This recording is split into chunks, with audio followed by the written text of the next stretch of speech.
함께 인사하시기를 바랍니다. 할렐루야, 예수 부활하셨습니다. 주님이 부활은 곧 나의 부활이고요. 다시 한번 인사할까요? 예수에게까지 자라납시다.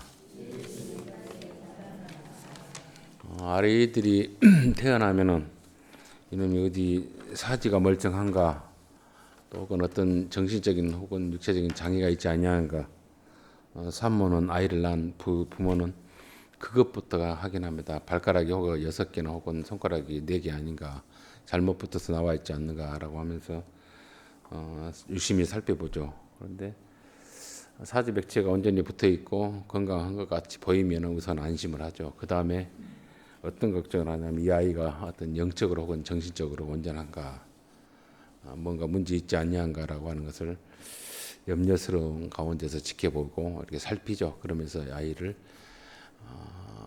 육체적으로 혹은 정신적으로 정서적으로 잘 키우는 것이 젖을 물리는 엄마의 마음이고 또 그 옆에서 바라보는 아빠의 마음이고 또 집안 어른들의 그런 태어난 생명에 대한 기대입니다.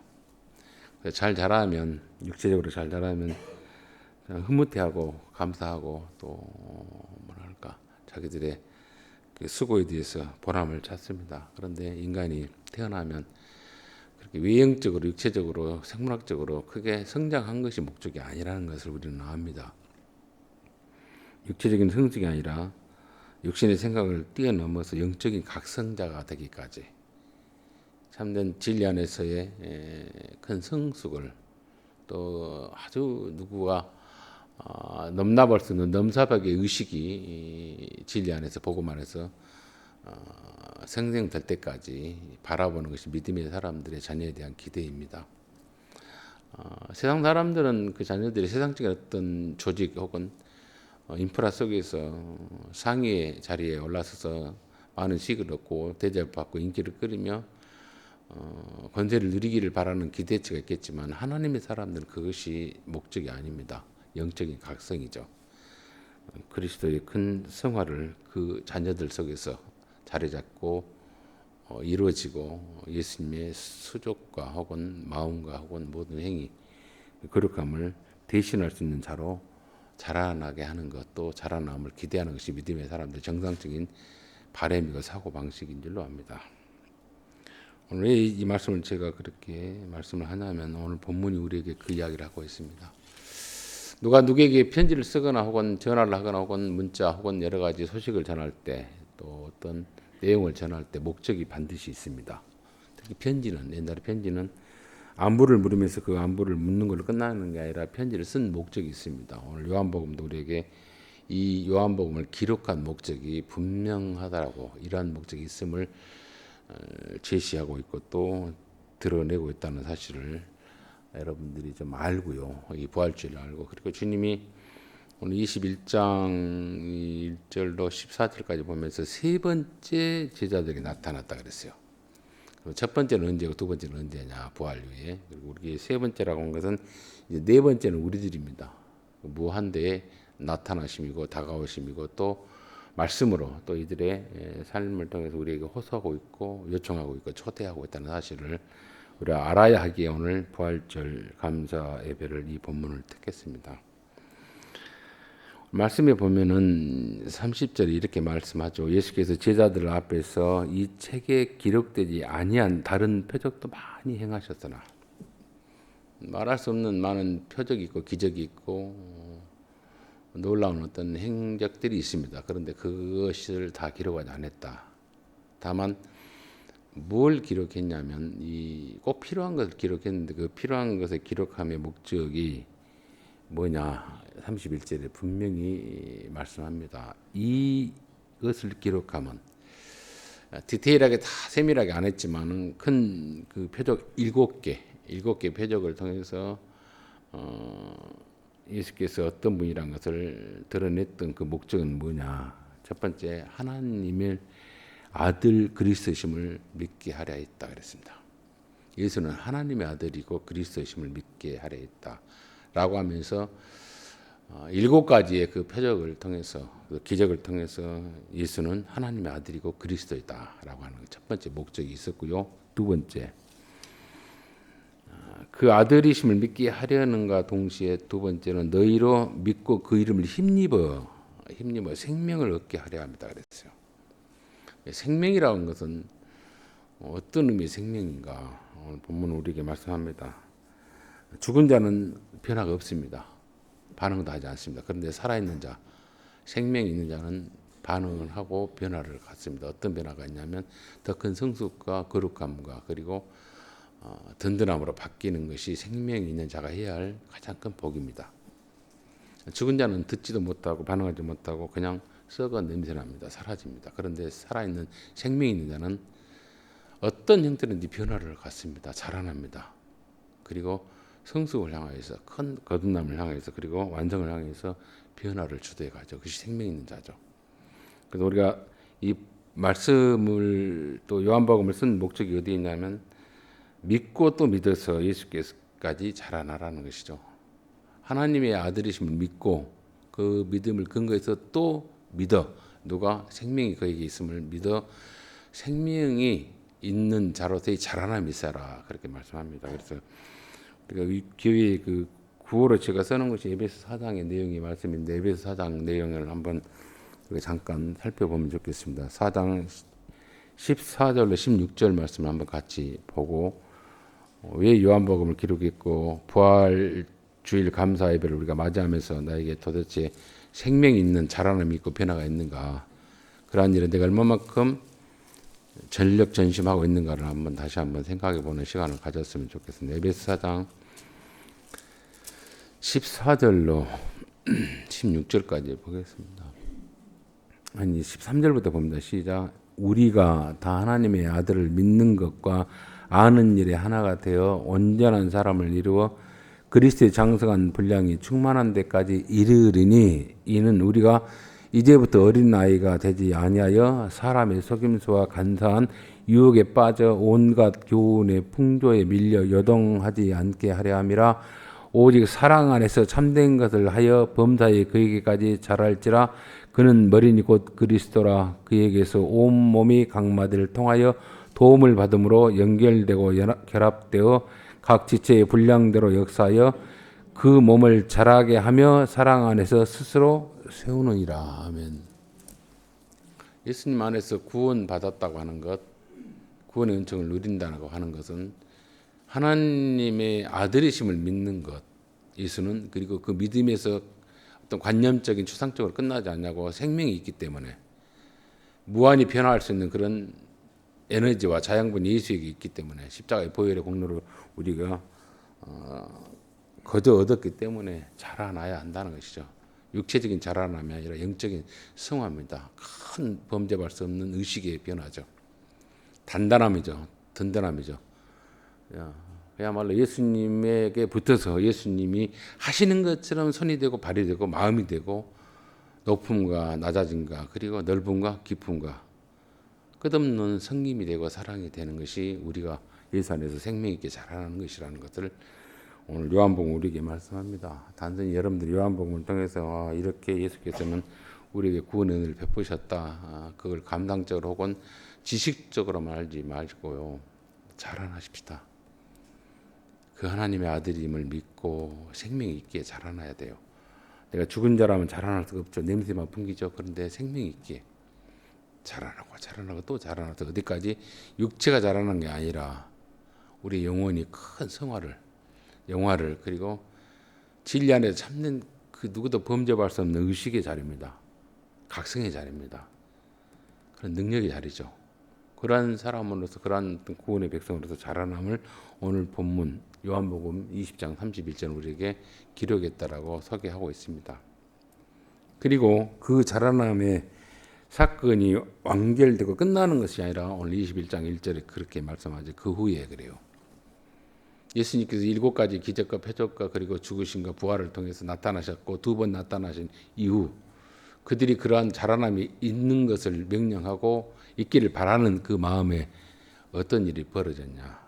그들에게 있어서 그 자라남이 멈추고 있고 주저하고 있고 세상적인 근심과 걱정과 염려로 인해서 그 자라난 명령 요한복음에서 말하는 그 하나님의 기뻐하신 뜻이 그들에게서 실행되지 아니하게 예수는 다시 나타나고 있다는 것을 21장 1절은 우리에게 소개를 합니다. 그 후에 예수께서 디베라 호수에서 또 제자들에게 자기를 나타내셨으니. 디베라 호수, 갈릴리 호수입니다. 갈릴리 호수, 그걸 디베라 호수라 그랬습니다. 오늘 여러분들이 조금 심화반이라고 생각하면 좋겠는데, 짧은 시간에 이것을 어떻게 내가 임팩트 있게 전해야 할까 고민인데, 디베라라고 하는 말은 로마 모든 유대인뿐만 아니라 디아스포라 혹은 이방인들도 알 수 있는 호수의 명칭입니다.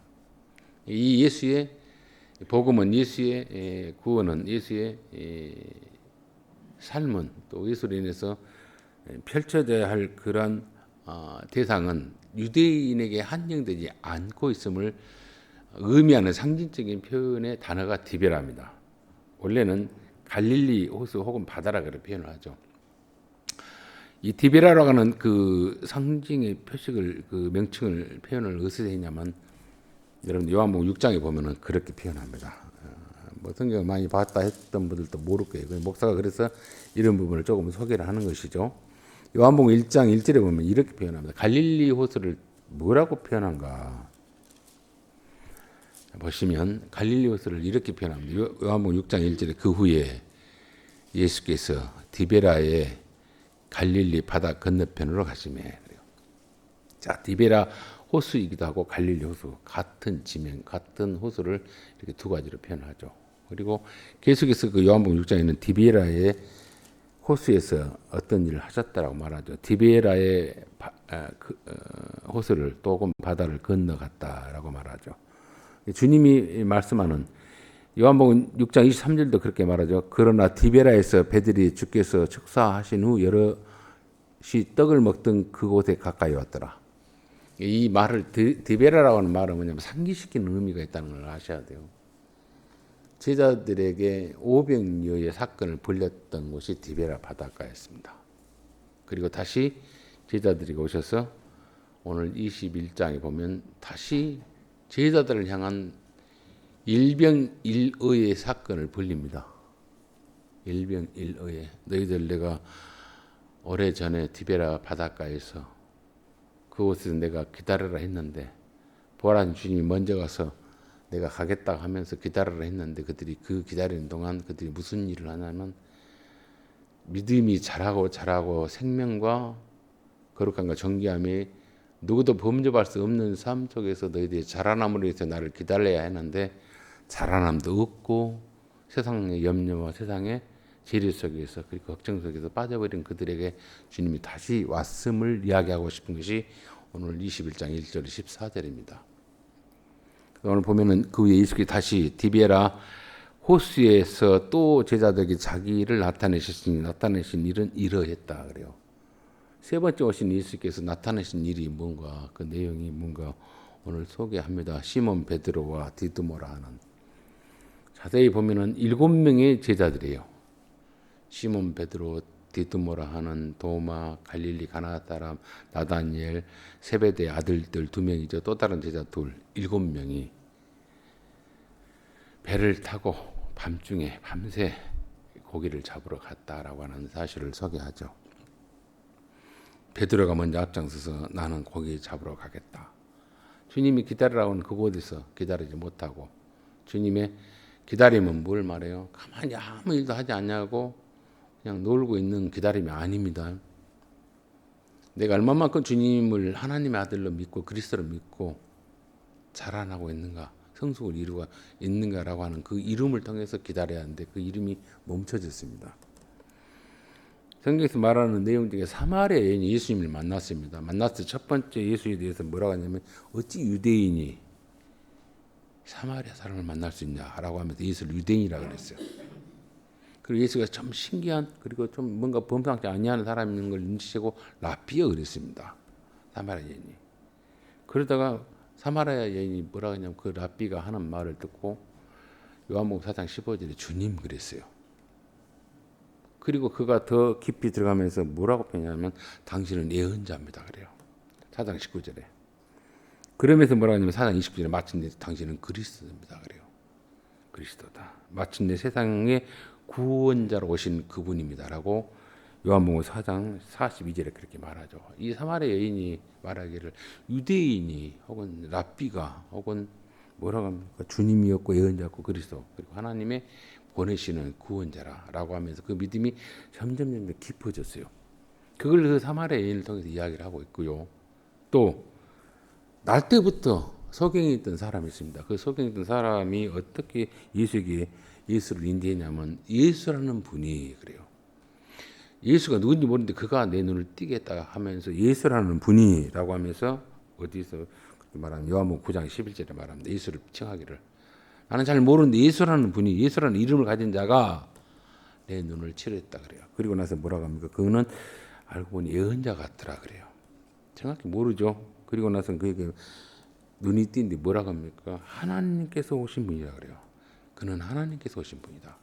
그리고 마침내 요한복음 9장 33절에 뭐라고 합니까? 그는 주님이라 그래요. 그리고 따릅니다. 만나는 사람들이 전부 다 표적을 통해서 어떤 기적을 통해서 그들이 느끼는 게 뭐냐면 처음에는 유대인인가 선생인가 메시아인가 예언자인가 하다가 하나님께서 보내시는 아들이었고 그리고 그를 따라요.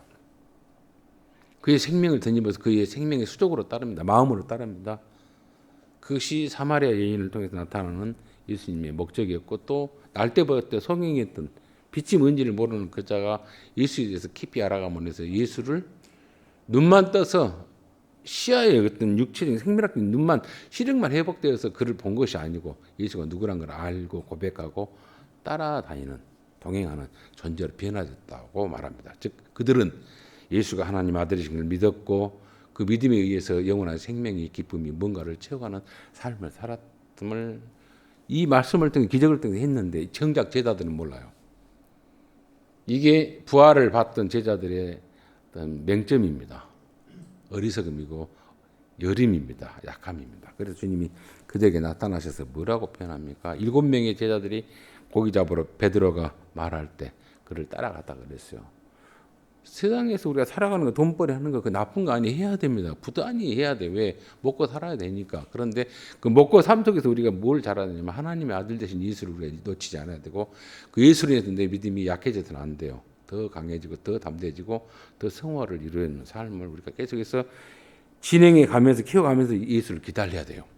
그게 부활한 자들의 복된 모습이란 걸 오늘 본문이 우리에게 이야기를 합니다. 그런데 그러지 못하는 그들에게 주님이 말씀하시기를 첫 번째 일갈이 뭐라고 하냐면 얘들아 그래요. 얘들아 그래요. 얘들아라고 하는 이 말을 합니다. 예수께서 이르시되 얘들아 그래요. 아니 우리가 지금 여러분들 상상할 때 우리 예수님의 그 성화를 보고 예수님 나이가 꽤 지긋이 드신 분이라 생각하는데 이때 예수님께 부활하시고 난 뒤에 나이로 우리의 세속의 나이로 표현하자면 30대 초중반입니다. 30대 초중반이에요.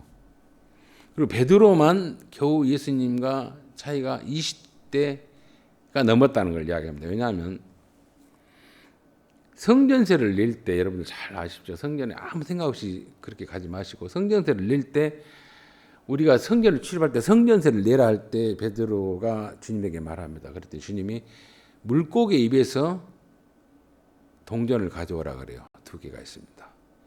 그 물고기 입에서 가져온 동전이 뭐냐면 2사람만의 성전세예요. 나머지 제자들의 성전세는 안 가져와요. 그 말은 뭐냐면 그 나머지 제자들은 20세가 안 됐다는 걸 이야기합니다. 여러분들 베드로와 예수님만 20세가 넘었기 때문에 2사람만 성전세를 내고 나머지는 그냥 출입했어요.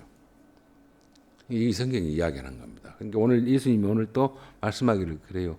나이가 지금 50대, 60대가 아니라는 겁니다. 30대 중반이었고 베드로만 예수님과 좀 가깝지 않지만 좀 가까운 그런 연령대였고 나머지는 아직 철없는 아이들이에요. 아직은 20대 약간 아이들입니다. 20대가 못 될 수도 있고요. 그걸 아셔야 됩니다. 아직 철부지들이죠. 이런 자들에게 뭘 주님이 하나님 아들 되신과 그리고 그 영원한 생명의 기쁨이 그리고 복됨이 무엇인가를 이들에게 찾겠습니까? 이해를 하시죠, 주님이. 이 성경에서 밑바닥에 베이스를 잘 아시고 상상의 그림을 그리시면 좋겠어요. 그런데 오늘 그들에게 얘들아 했단 말은 파이디아라고 하는 단어를 썼습니다. 이 철딱선이 없는 얘들아가 아니라 뭐라고 합니까? 나의 어린 친구들이여 그래요. 원문에 보면 정확히 나의 어린 친구들이 그래요. 어린 것을 뭘 어리냐면 육체적으로 큽니다. 성숙합니다. 그런데 생각이 진리 안에서 너무 미약하다 이 말입니다. 그 미약한 자들에게 책망하지 아니하고 어떤 질책하지 아니하고 그리고 따지러 온 것이 아니라 이해를 하는 다검이에요. 그럴 수밖에 없는 수준이 부활을 봐서도 부활의 경험을 했어도 요한복음에 보면은 20장에 보면은 도마가 빠졌을 때 10명의 제자들이 예수님의 부활을 봤습니다. 그리고 도마가 예수님이 봤다니까 의심했어요. 그리고는 뭐라고 합니까? 도마 포함한 11명의 제자들이 또 예수님을 봐요. 두 번째. 그리고 오늘 세 번째입니다. 갈릴리 가서 기다려라 했더니 그 기다리면서 지금 생업 먹고 사는 문제를 해결하는 일에 베드로가 리더에 가니까 7명이 따라붙었다고. 총 7명이 같이 나아갔다라고 이야기를 합니다. 이 7명이 나아갔다는 것도 의미가 많습니다. 성경에서는 숫자를 표현할 때 반드시 의미가 있어요. 일은 하나님이십니다. 이는 성부, 성자 예수, 3은 성령님. 1, 2, 3이라고 하는 숫자, 수비약이라 그러죠. 그리고 7은 완전수입니다. 그리고 4는 뭐냐면 동서남북입니다. 온 세상을 이야기합니다.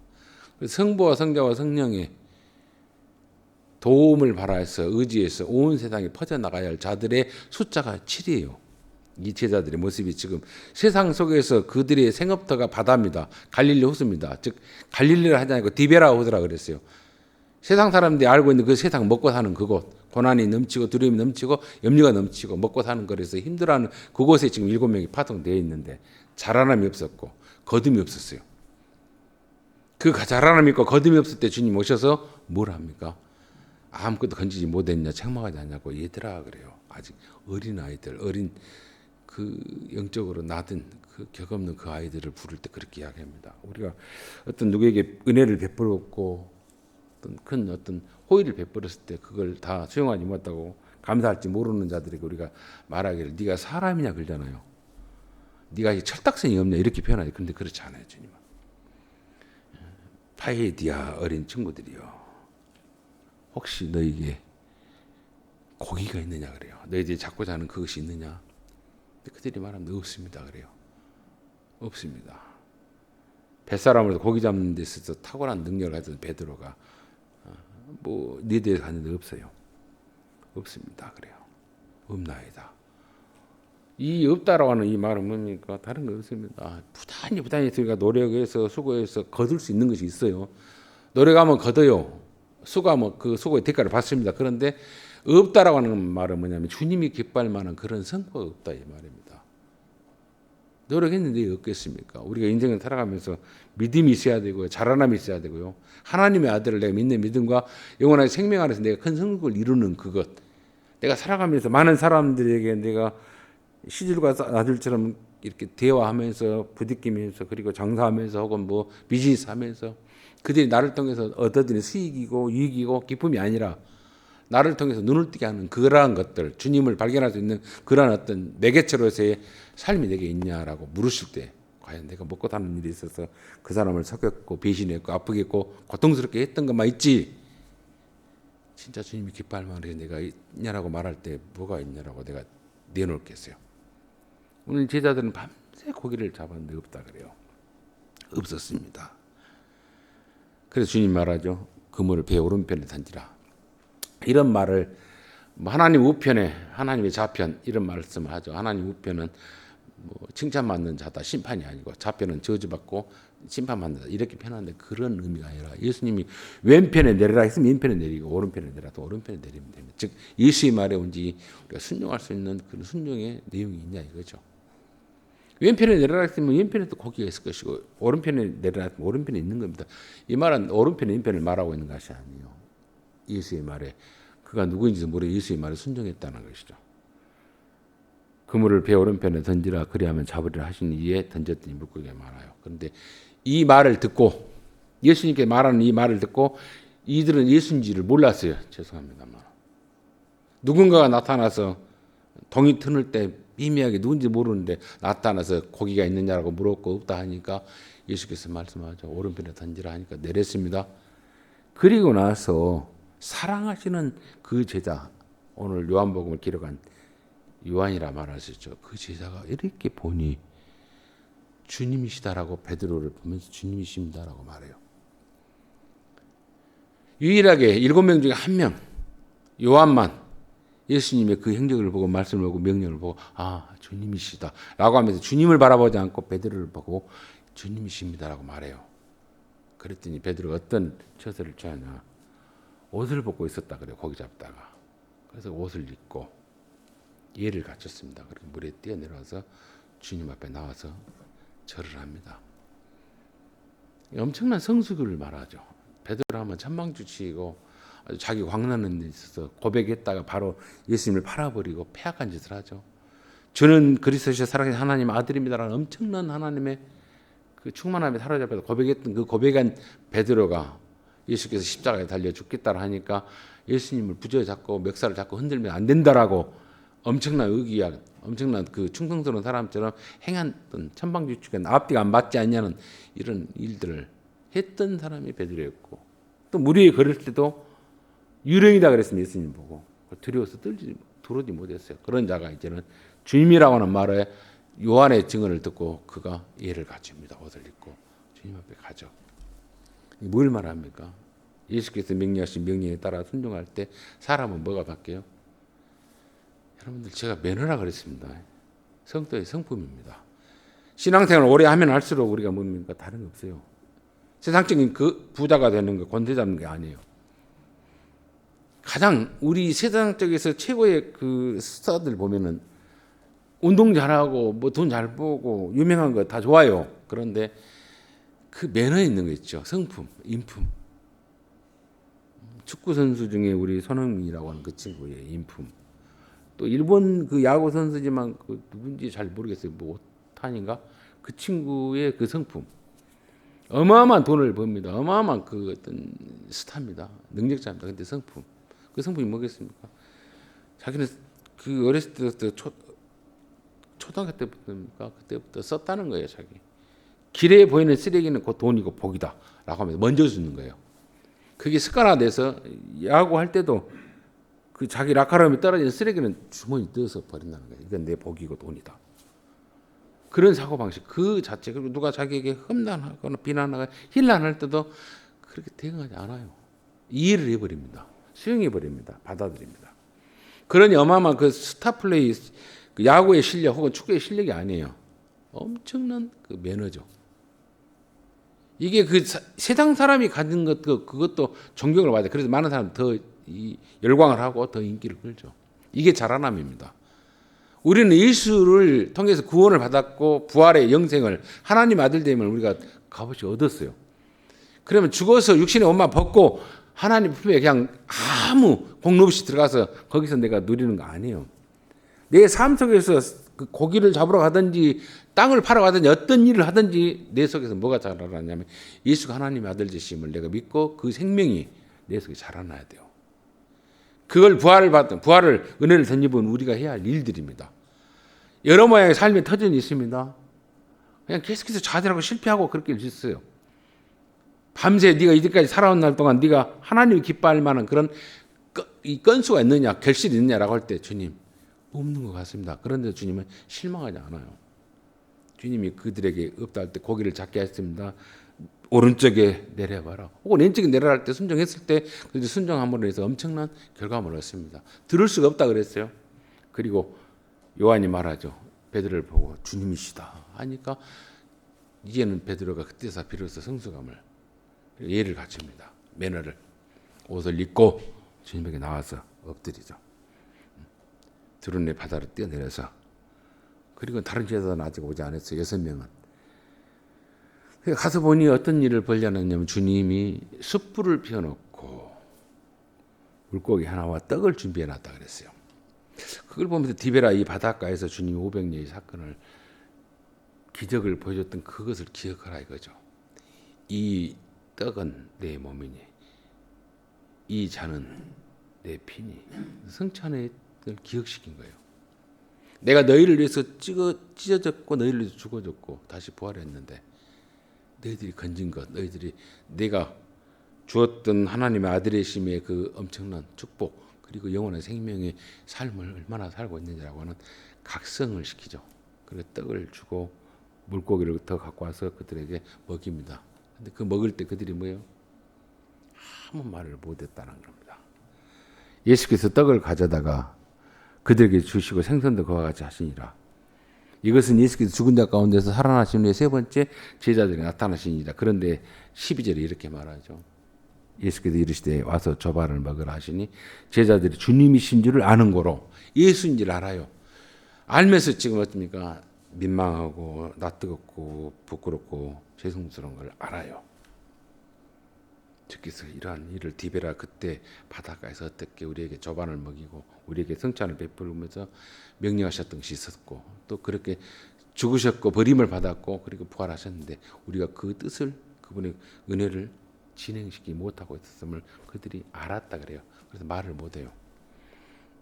당신이 누구이냐 감히 묻는 자가 없다. 예수님이 알면서 말을 못했다 이 말. 이 말은 뭡니까? 이제는 천방지구 떠버리지 않아요.